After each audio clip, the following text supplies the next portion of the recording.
J'ai l'impression que sur ce projet, Fred Wiseman avait envie de s'immerger dans une Amérique qu'on ne connaît pas en fait, mais qui est la véritable Amérique. L'Amérique, c'est pas New York, Los Angeles, San Francisco ou Boston. L'Amérique, c'est Monrovia, Indiana. C'est des zones périurbaines très reculées, rurales parfois, même souvent, où on fait tout en voiture, où les décisions sont prises localement, avec très peu de gens, où les communautés sont de plus en plus étroites, où il y a très peu de repeuplement, où on a peur de l'extérieur, où on a peur de changer ses habitudes, où il y a en même temps un grand sens de la communauté. Et en plus, c'est une Amérique qui est très représentative d'un électorat républicain pérenne qui dure depuis des années. L'Indiana, c'est traditionnellement un État qui vote républicain. Et j'ai l'impression que Wiseman voulait s'immerger dans une Amérique qu'on ne regarde pas, qu'on n'écoute pas et qu'on ne connaît pas.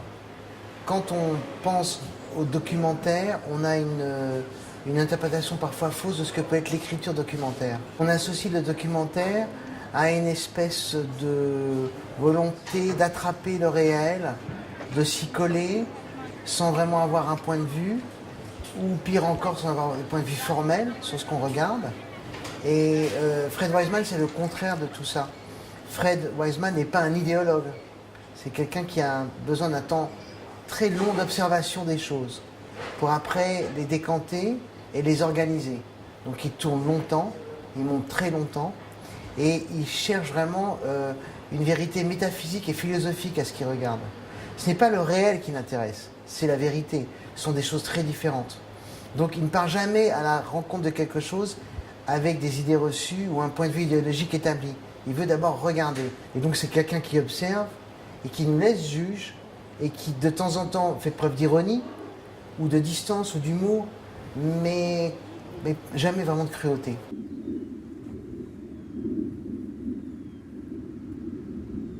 Dans le cadre de ce film, ce qui m'a le plus frappé, c'est la beauté picturale du film. C'est-à-dire que Monrovia, Indiana, ça commence par un plan de nuages. C'est les nuages de la peinture de Turner que Wiseman filmait dans National Gallery. Ce qu'on oublie de dire à propos de Wiseman souvent, c'est que la forme chez lui est aussi importante que le fond et que c'est un cadreur admirable, c'est-à-dire qu'on pourrait tirer des plans de Monrovia, Indiana et les accrocher sur un mur. Il y a des plans du film, on dirait des photos de Jeff Wall, enfin, c'est juste splendide plastiquement. Il a un œil de promeneur, Fred Wiseman, c'est un promeneur, c'est un flâneur. Mais c'est un flâneur qui construit les choses. Chez Fred Wiseman, il y a une géographie de la circulation. Donc on a un plan d'une échoppe, c'est le coiffeur. On est chez le coiffeur, plan large, on sort. On prend une route, on suit un autre panneau, et c'est des plans fixes qui nous font passer d'un lieu à un autre. On rentre dans un supermarché, on a la viande, on a les fruits, on a les légumes. Et tout le long de ces logiques comme ça de téléportation qui passent par des séries de plans fixes, il y a un travail extraordinaire sur le son. Comme toujours chez lui, parce que le son, c'est quelque chose qui l'obsède. Le son des voitures, le son des sirènes, le son d'un orchestre qui joue faux. Il y a un paysage sonore chez lui qui est toujours aussi élaboré.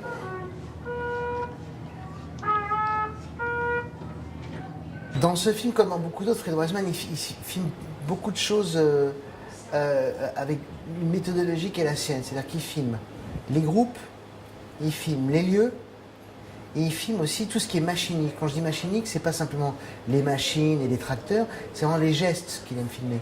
Alors les gestes, par exemple, dans le supermarché, des gens qui préparent la viande de porc à empaqueter, les gestes du pizzaiolo qui prépare sa pizza avant une commande, les gestes d'un coiffeur qui coupe les cheveux des clients. Et à chaque fois, ces gestes sont accompagnés d'une série, je dirais pas de vignettes, mais vraiment de portraits.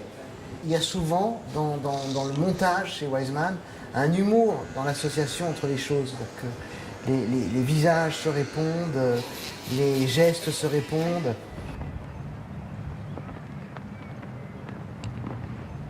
Dans Monrovia, Indiana, il y a quelque chose qui est aussi touchant que paradoxal. C'est-à-dire qu'on voit une communauté qui a l'air de fonctionner, malgré son fonctionnement même. C'est très étrange. C'est-à-dire que des gens se retrouvent, se parlent, certains prennent des nouvelles de la santé de l'un et de l'autre. Et paradoxalement, on voit au quotidien des mauvaises habitudes qui se répètent et qui sont enregistrées par la caméra de Wiseman. C'est mettre des produits chimiques sur les champs, c'est manger trop de viande, trop de choses grasses. C'est-à-dire que la communauté dit tout le temps, on ne veut pas de nouveaux arrivants, on ne veut pas de nouvelles entreprises, on ne veut pas de nouvelles constructions, on ne veut pas finalement aussi de gens qui pourraient apporter une autre culture dans cette communauté. Une culture agricole, une culture écologique, une culture industrielle, une culture alimentaire. On n'en veut pas. Parce qu'on a l'impression qu'on fait attention à notre communauté telle qu'elle est, qu'il ne faut pas l'abîmer avec le dehors. Mais ne pas accepter le dehors, c'est continuer à s'enterrer.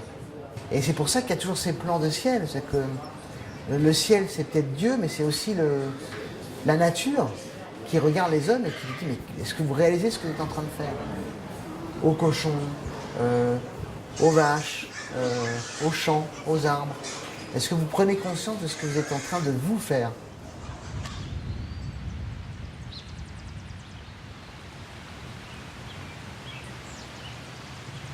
Il y a 2 sermons, enfin, il y a un discours au début du film qui glande presque je dirais, du verbatim religieux et presque de la propagande religieuse, c'est-à-dire qu'on essaie de justifier le mal-être d'une communauté en nous expliquant quel est le fruit d'une logique divine. À la toute fin du film, on est face à un homme qui essaie de consoler une famille en utilisant cette logique divine comme une possibilité de consolation. Mais j'ai l'impression qu'entre ces 2 discours, on voit la trajectoire d'individus qui font des choix, en fait. Des choix individuels, des choix pour leur communauté, et des choix qui répondent aussi à, je dirais, leurs habitudes culturelles. Manger beaucoup de viande, pas faire très très attention à l'environnement, et utiliser des armes à feu. Et il y a une logique qui est à la fois destructrice dans ces comportements, et en même temps totalement, je dirais, vouée à l'échec, évidemment, et paradoxalement protégée par cette idée que de toute façon, Dieu réglera les choses. Et est-ce que c'est propre à cet État-là? Je ne pense pas, je pense qu'il y a beaucoup d'États, et que cette Amérique qu'on ne connaît pas, cette Amérique qu'on appelle l'Amérique profonde, elle est construite depuis très longtemps sur cette appréhension religieuse de la vie. C'est-à-dire que la religion est au cœur de la société américaine. Et elle est encore plus au cœur de la société américaine, je dirais, blanche. Voilà. Parce que là, on a affaire quand même à une communauté qui est majoritairement blanche.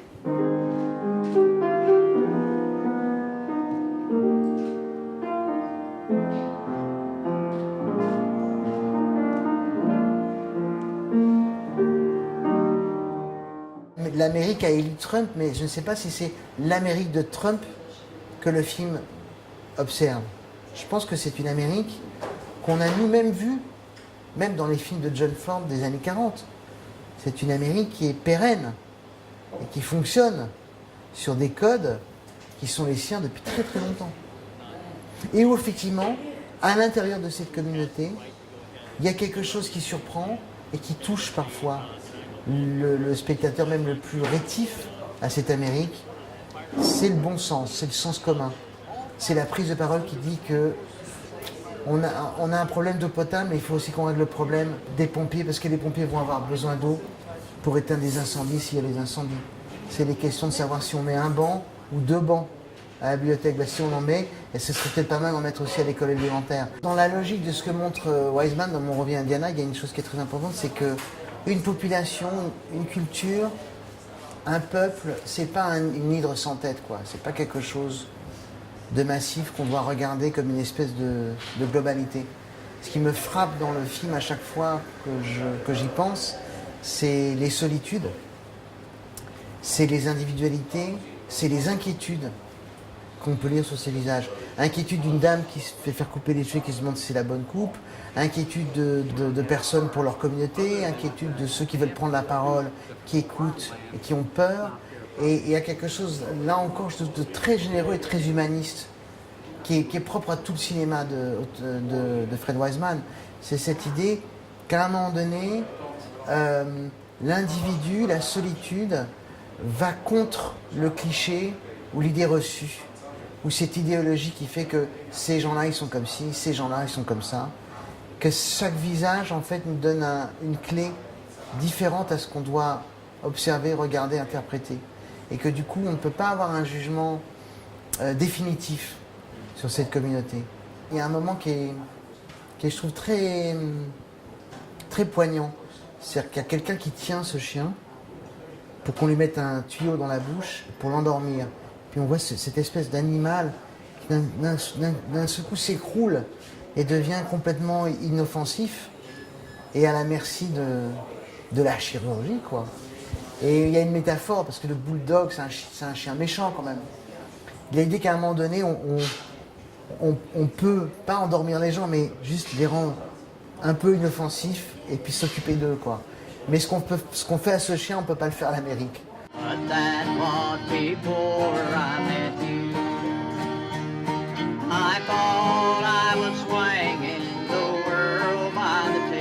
C'est un film très déroutant. C'est un film qui est aussi parfois très drôle. Les ventes aux enchères de tracteurs, on se croirait presque dans une nouvelle de science-fiction de Ray Bradbury ou George Orwell. Cette espèce de foire aux tracteurs est quand même très, très, très drôle. Et en plus de ça, il y a quelque chose qui est permanent chez Wiseman, c'est son goût du spectacle. Au sens où le spectacle, c'est donner quelque chose à voir au spectateur qui est hors du commun, qui est de l'ordre presque du petit événement. Et il y arrive toujours, hein, même dans un film aussi austère et ascétique que Mon revient à Indiana, il y a des filles qui font des claquettes, 3 jeunes étudiantes très exaltées qui répètent un numéro de comédie musicale dans une école, un orchestre qui joue le thème des Simpsons et la Panthère Rose. Il y a ce goût du spectacle qu'il aime prendre en compte parce qu'il sait que le spectacle, c'est quelque chose qui est profondément américain. Que donner à voir, jouer un rôle, ça fait partie aussi de la culture américaine. Autant on joue un rôle en communauté, l'un en face de l'autre, pour prendre une décision, faire valoir un point de vue, autant le sens du spectacle, il est généralisé. Aussi bien dans une petite fête de village que dans les répétitions d'un orchestre ou dans un spectacle de danse d'un collège, quoi. Et c'est ce goût du spectacle qu'on voyait aussi à l'œuvre à Berkeley, dans évidemment Boxing Gym. C'est quelque chose qu'il travaille énormément. Et c'est en cela que c'est aussi un grand et un vrai cinéaste américain.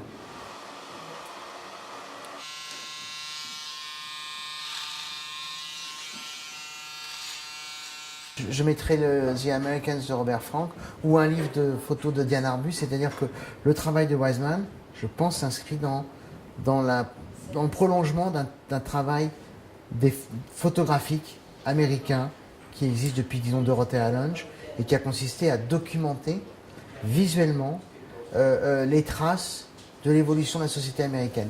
Et c'est l'ambition personnelle de Fred Wiseman, c'est de nous laisser ces films comme un document sur l'état du monde et en particulier sur l'état des États-Unis.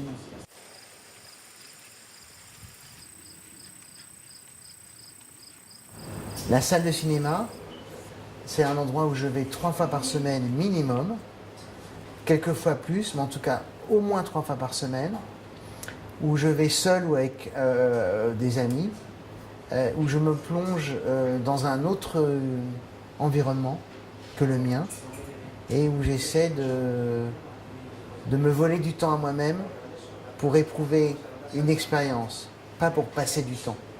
Je ne vais pas au cinéma pour passer du temps ou pour me distraire, j'y vais pour avoir une expérience. Et pour vivre cette expérience, il n'y a que la salle qui me permet de le faire.